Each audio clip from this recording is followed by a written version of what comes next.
안녕하세요. 예수비전선교회 안희한 목사입니다. 목사님 한 분하고 통화를 했습니다. 이 목사님은 목회를 참 열심히 하시는 목사님입니다. 그리고 한국교회를 살리기 위해서 연합운동을 굉장히 왕성하게 이끌어 가시는 목사님입니다. 그만큼 영향력이 크고 또 좋은 역할을 잘 감당해 줘서 한국교회 보배다라는 생각이 드는 그런 목사님입니다. 이 목사님이 여만섭 목사님하고도 잘 알고 지내요. 그 다음에 데이비드 차 선교사님하고도 잘 알고 지내요. 근데 이분이 예전에 데이비드 차 선교사님을 강사로 이렇게 초청하는 것이 있었어요. 제가 그때 문제 제기를 했던 기억이 있습니다. 조심해라. 위험하다. 함께 엮이지 않는 것이 좋을 것 같다. 근데 이 목사님이 신뢰하는 또 다른 목사님이 데이비드 차 선교사님에 대해서 설명을 하면서 달라졌다. 많이 변화되었다. 그러니 괜찮다. 그런 얘기를 하면서 추천을 해줘서 또 나중에 좋은 마음으로 함께했다. 이런 얘기를 하더라고요. 그래도 정확하게 어떤 근거들이 드러나기 전까지는 주의를 기울이는 게 필요하지 않겠는가. 저는 이제 그런 입장입니다.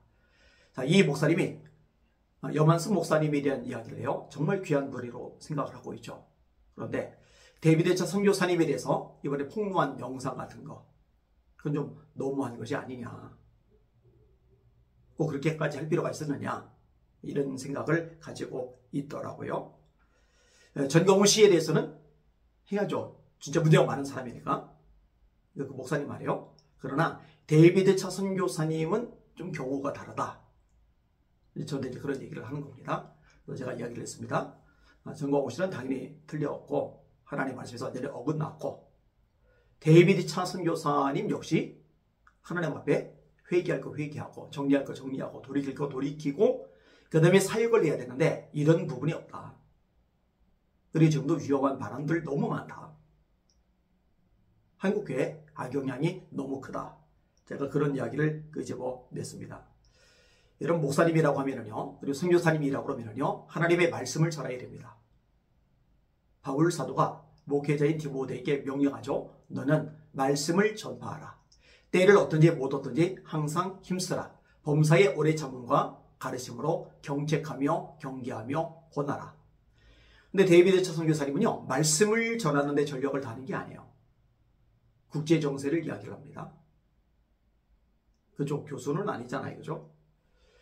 그 다음에 국내 경제적인 상황에 대해서 참 얘기를 많이 해요. 마치 예언이라도 하듯이 대한민국 경제가 굉장히 어려워질 거다. 그런 시대가 금방 온다. 이런 식의 메시지죠. 그 다음에 이제 국뽕에 가득한 메시지죠. 대한민국을 하나님이 선택하셨고 이 대한민국이 마지막 때 아주 놀랍게 쓰임받을 거다. 그런 메시지 나쁠 것만은 아니겠지만 너무 그런 쪽으로 몰아가는 것도 무리가 있죠. 미국과 중국의 패권 싸움에 대해서도 이야기를 합니다. 미국은 절대로 대만을 포기하지 않는다. 그리고 중국은 결국 미국에서 박살난다. 남과 북은 통일이 된다. 그리고 대한민국이 아주 중요한 역할을 감당할 수밖에 없게 된다. 이런 식의 이야기. 도대체 그런 것들이 말씀 어디에 나와 있는 거죠? 또 그런 얘기를 하면서 마치 본인만이 아주 신비한 계시를 받기라도 한 것처럼 계시라는 말을 쓰지는 않지만 쓰면 이제 문제가 되니까 그런 용어를 쓰지는 않지만 그 듣는 회중들 입장에서는 이야 신비하다. 영적인 세계를 꿰뚫어 보고 있구나. 이렇게 미혹이 되게끔 현란한 언어를 사용하고 있는 거죠. 여러분 우리가 구원받는 거는요. 국제 정세를 알아서 구원받는 게 아니에요. 대한민국 경제 상황을 알아서 구원받는 게 아니에요. 사실 이런 거 잘 몰라도 영적으로 깨어있으면 돼요. 말씀으로 무장하면 돼요. 그게 본질이란 말이죠. 여러분 우리가 구원받는 건 말씀 통해 구원받잖아요. 영적으로 성장하는 건 말씀 통해 성장하잖아요. 마귀를 이기는 건 말씀 통해서 이기는 거예요. 세상과 시대를 분별하는 건 말씀을 통해서 분별하는 거예요. 이 말씀이 성령의 검이잖아요. 이 말씀이 우리를 든든히 세워준다고 성경이 말씀하고 있잖아요. 우리만 아니라 만물을 붙드신다. 능력의 말씀으로 만물을 붙드신다. 이렇게 얘기하잖아요. 근데 온갖 장황한 얘기, 음모론으로 가득한 얘기, 이런 걸로 혼을 쏙 빼놓는 거죠. 그러니까 문제가 많은 거예요. 심각한 거예요. 그런 메시지를 자꾸 들으면요, 강박관념이 생겨요. 두려움과 불안이 생겨요. 자꾸 데비드 선교사님이 하는 말에만 더 관심을 기울이게끔 돼요. 잘못된 거죠. 이런 긴박감을 주고 위기의식 생기고 마음의 두려움, 공포 같은 것이 밀려오면요, 여기서 나타나는 현상이 있는데요. 그런 메시지를 전하는 설교자에게 고착이 된다는 거죠. 이게 문제가 되는 거죠. 그리고요, 주머니 다 털어서 내게 돼 있어요. 전광훈 씨가 그걸 잘하잖아요. 얼마나 공포의식을 조작합니까? 얼마나 위기의식을 퍼뜨립니까? 얼마나 사람을 불안하게 만듭니까? 근데 이런 것들을 담대하게 선포해 주시는 우리 선지자님, 그러니까 주머니 다 털어서 헌금하는 거예요. 데비드 기자도 마찬가지예요. 그러니까 엄청난 돈이 흘러 들어가는 거예요. 이번에도 놀랐어요. 야, 저렇게 어마어마한 돈이 들어갔어? 미혹된 사람들이 쏟아낸 돈이죠. 그리고 돈이 많으면, 거액의 돈이 있으면 반드시 문제를 야기시키게 됩니다.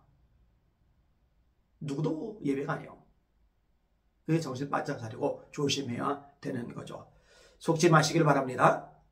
특별히 방송 보신 시청자 여러분들, 요즘 유튜브 통해서 미혹당하는 사람들이 정말 많은데, 그거 보면서 미혹당해 흐느적거릴 바에 성경 한 장이라도 더 읽으세요.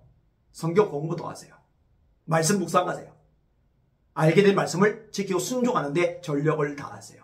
그게 본질입니다. 헷갈리지 마시고 말씀의 사람으로 우뚝 서시기를 바랍니다. 날마다 주님 바라보고 주님의 이름으로 전진하며 승리합시다. 할렐루야.